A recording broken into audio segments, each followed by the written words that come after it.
Okay, hello everyone. Welcome to another Inside the Jury Room, where we access the insights from Cannes 2022 directly from our jury members across the VMLY&R network. I'm Jamie Anning, part of the Creative Excellence team at VMLY&R, and today I'm joined by Karen Boswell, Chief Experience Officer, VMLY&R EMEA, and we are peeking inside the Creative B2B Jury Room.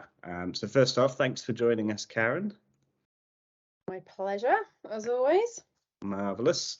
In the spirit of keeping these interviews short and sweet, we've provided our jurors a list of questions ahead of time. So let's get started. So first off, how did your jury define what winning work looks like in B2B this year? So it was quite interesting actually, because it was a real eclectic mix of people in the room, and probably safe to say that I was the provocateur maybe. And very quickly we got to a balance of the fact that what was starting to stand out and what we thought was thoughtful was the ability to show appreciation of both human emotion and functional excellence. Quite often B2B can err to the latter and disregard the former.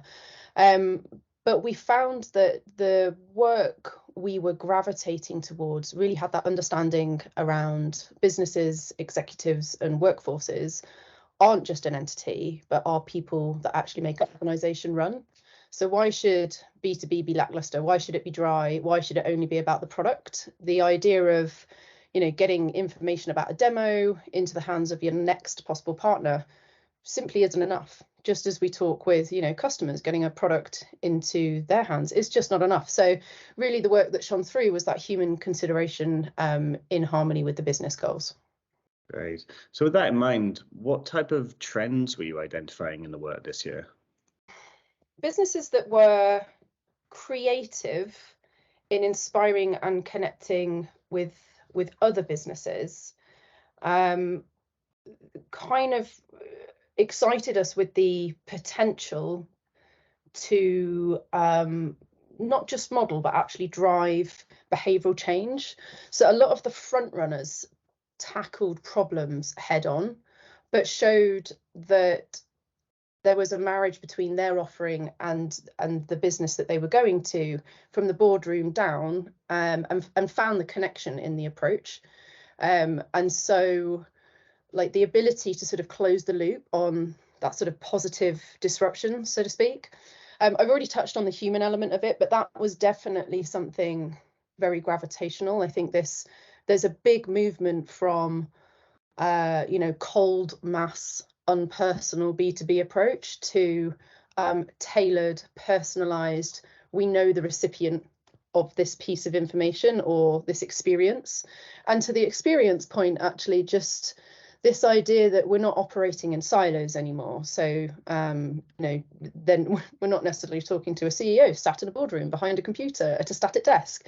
This woman, man, probably has a life. Maybe we need to meet them where they are. So there was a bit more consideration about what the experience of B2B creativity could actually look like and where it shows up.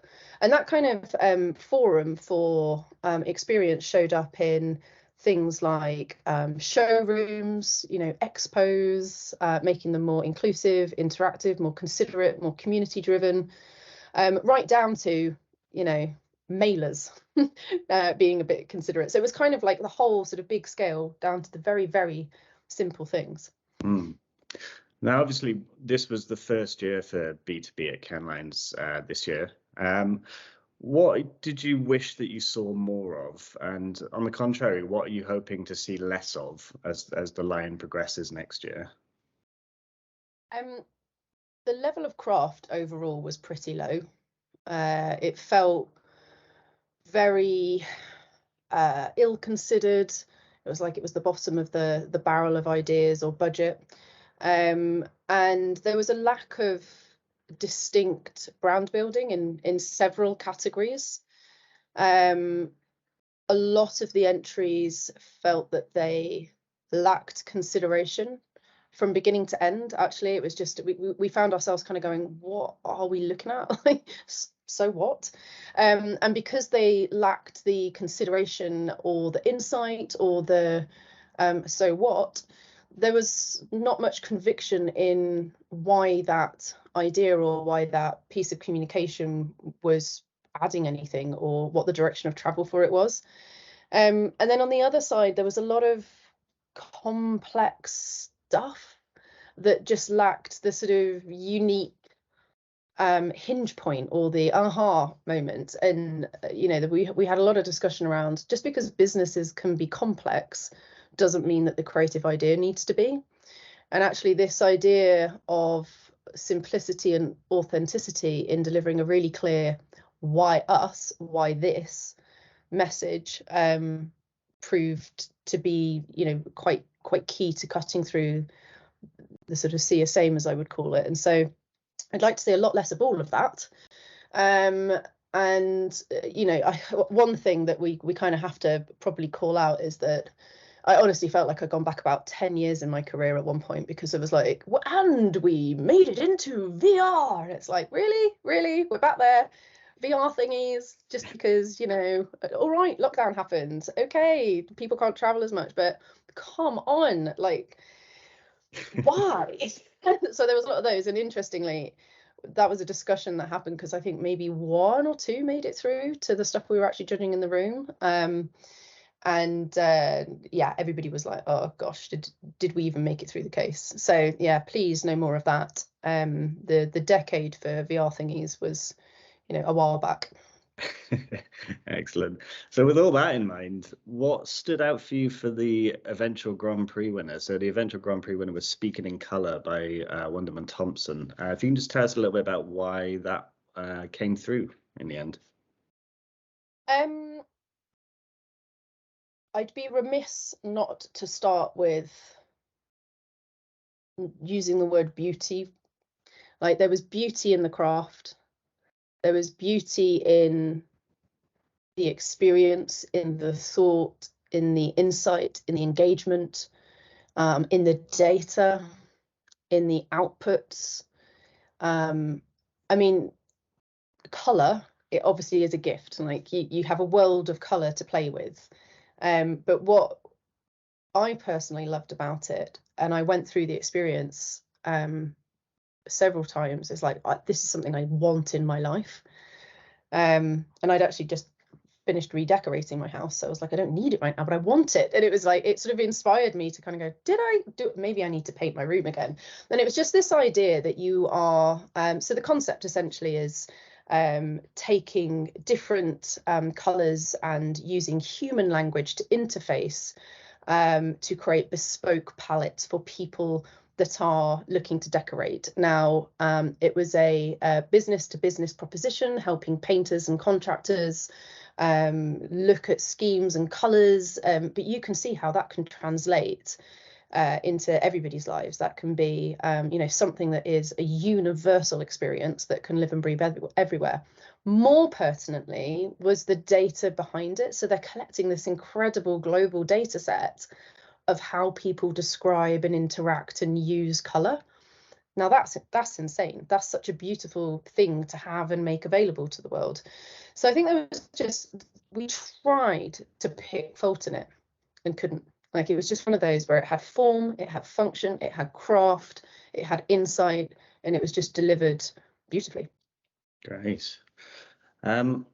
So with the actual Lion itself, the Creative B2B Lion, how would you like to see that category actually evolve next year? I guess in the case of, do you feel like there was things missing? Do you feel like it was covering the array of type of work that's available in B2B? What would you say? So I think moving forward, seeking the human truth is definitely something that is pertinent to this category. Like, who's your audience? One of the pieces that did that well was it was a piece by Spotify, and I forget the name of it now, but it was essentially creating bespoke playlists for the sort of top CEOs of companies.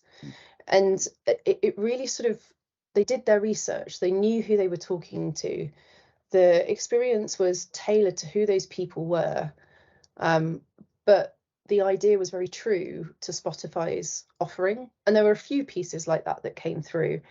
And I think it's what's the simple truth that you have in your product married to a business need, but know the human that is behind the business. So I think it was this sort of center of gravity really sort of sits in a bit of a model that seeks shared value, essentially. So who are we talking to? How is this useful to them and their business? How's it going to make their business run better or deliver better, whatever it might be? Do we have the authenticity to be there? Like, do we have the proof points in our product? Do we believe that we can answer that business need? Have we thought about it? Do we have our narrative? Do we know what we're solving for? What are our jobs to be done? And if you're still ticking a yes, then you start to go into the, okay, great. So how do we do this? So it's kind of the, the who, the why, and then the what and the how. And I think that sort of formula for bringing together businesses in a way that is not, oh, we've got a thingy, they probably need this thingy, is definitely where we all unanimously agreed that the sector needs to go. Great, excellent advice. So just relating that back to us as VMLY&R, why is it important for us to be recognised as award-winning in this field, in this creative business lion? So if I build on, and I'm slightly biased because I'm an experienced thinker and an experienced doer, I think that our practice is people-led. I think that our practice is globally built on delivering the right thing at the right time against a need of a person. So just as we have established ourselves in doing that for the end customer, being able to prove that we understand the organizational design, our clients' businesses, their growth trajectories in support of that, I think is a natural and needed progression.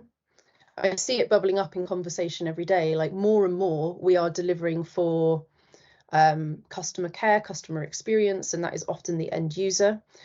And then we're getting into the internal organizations of, well, it's your people that deliver that. So what's the internal experience? What's your partnership ecosystem? What businesses are you connected to? What's your sort of end-to-end EX to support great CX? And being, at the very least, able to commit to getting that right and giving the internal workings and the sort of business to business discipline, the love and attention that it needs, I think should enable businesses to perform better, should enable our partnerships to serve each other better. And it means that we can show up in more repeatable, scalable, sustainable ways that aren't the last 5% of a company's budget. So like helping our businesses acknowledge why they exist, helping them grow, we grow together, right? So, that same sort of shared value model, if we're applying that to our clients and their business, we prosper with them. So I think it's, it's old school design thinking, isn't it? Which still stands true. So I probably shouldn't call it old school, but design the right thing and then design the thing right. And it doesn't matter who the recipient is. It's just about making sure that you acknowledge there is a chain of events and we can be really a key part of that, I think. Fabulous.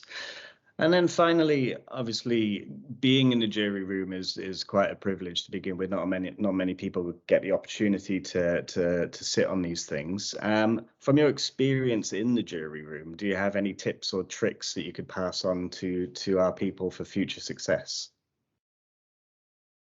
I think this is going to sound really obvious, but it's rare that you are in a room with that caliber of people, with your email off and your phone off and total permission to just listen to the points of view in the room and learn about your own opinions and attitudes towards work. So first and foremost, when I'm in a jury room, I will listen. Like, I really want to understand, how can I better my point of view? How can I learn from these peers that I have for this 1 week?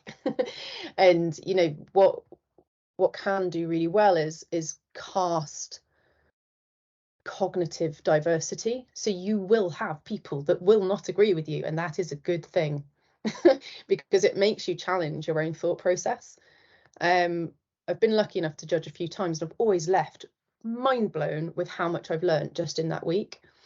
I think the second thing would be, it is a privilege. It is a privilege to have access to that much work, knowing that an incredible amount has gone into giving you the top 5% of everything globally around the world. Like, when else do you get to just sit and dissect the top 10% of the best creative ideas in the world? So take time to read into it. And it is time consuming, like, it really is. It is time consuming, but like, each evening you're sort of leaving the jury room and kind of going, right, what else haven't I thought about? What haven't I heard? So I think it's sort of challenging yourself to really try and understand. The third thing would be just to empathize. So put yourself in the shoes of the people behind the work that you're judging. Like, how might this feel to them? Like, are we being fair? One of the things I hate is, oh, I've seen it before. I've seen a lot of things before. Is this better? Is it different? Like, did they push it? Is it genuine? And I think, there's, like, people can be quick to discard to kind of prove a point, but actually, those pieces of work have made it to a jury room. They've earned their place already just by being there.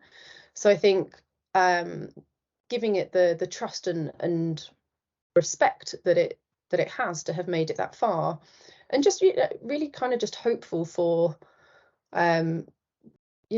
this is a driving beacon to move the industry forward, right? The idea is that we constantly set the bar and then we all work to beat it. Then we constantly set the bar and then we all work to beat it. And I think we have a lot of power to drive the right kind of change that we want to see in the world, if you can be authentic to why you're there. And then, I mean, this is obvious, but it's easy to forget. Take a lot of notes. Take a lot of notes, because there is so much that goes on, and there's the side conversations and chats with wonderful people like yourself, and then writing pieces for this and that, and it's these trends and these insights that we take from it are things that we should be taking back to our teams. So listen, take time, be empathetic, and take notes. They'd probably be my 4 tips. Great stuff.